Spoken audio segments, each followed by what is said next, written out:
Dr. Patel, we talked about a lot of stuff today, and I'm just curious, like, what are your top 2 to 3 takeaways for dentists that really want to build up their financial literacy?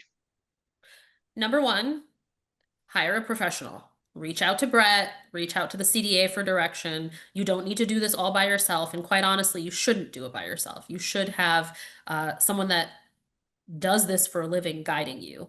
I would say that's the first thing. And I think the second thing is that you shouldn't lose sight of what your goals are. Figure out what your goal is and then work backwards from that. Your goal is to own a practice in the town you grew up in the next 5 to 10 years. Okay, figure out what you need to do to get there and then work backwards and make a plan today. And then stick to that plan. Stick to that plan over time, and the results will be immeasurable. And you'll definitely be able to get to where you need to go.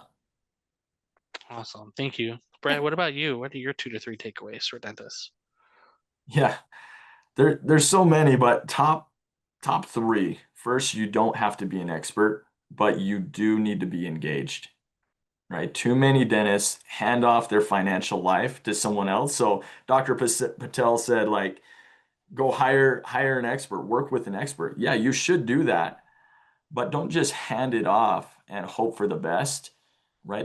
The most successful clients that I work with are asking questions. They're staying involved. They're actually monitoring their budget and making informed decisions. Even if they're not running like the spreadsheets themselves and the calculations and getting support, they're still very involved. Financial literacy is about awareness and confidence more than anything. It's not perfection. There's a lot that I think you should know about. Maybe if you're not like a quote unquote expert on the topic, like you should know the difference between a Roth and a traditional retirement account and what scenarios you would be using those, right? Like that's something you should at least be aware of. I've seen a lot of doctors go into practice ownership. They're buying their first practice.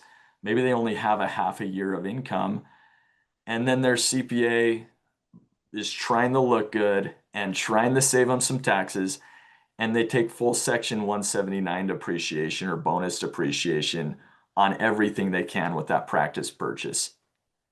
That's great, right? But what happens is they end up burning deductions, right? And so burning write-offs and maybe your lowest earning year of practice ownership, maybe you only have a half a year of income and you're burning write-offs at the 22% tax bracket. I'm not a fan of that. And I've seen it time and time again, right? You need to know um, like where your tax rates are if you're burning write-offs.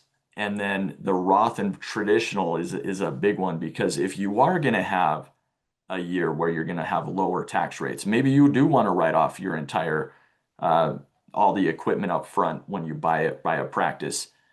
If you are, maybe you can drive your tax rates to those lowest tax rate brackets and then do some Roth conversions or fund your Roth 401k instead of a traditional 401k and fund your backdoor Roth, right? You've got lots of vehicles there and flexibility that can have huge impacts in your wealth if you're using them. So use experts, but also understand like when it makes sense to use Roth versus traditional. Just a quick recap, a Roth account means that you pay taxes this year when you put the money in. You're basically funding that with post-tax dollars. And a traditional account is a tax-deferred account. So you're getting a tax write-off and paying tax on that in your retirement years as you draw the money out of the account.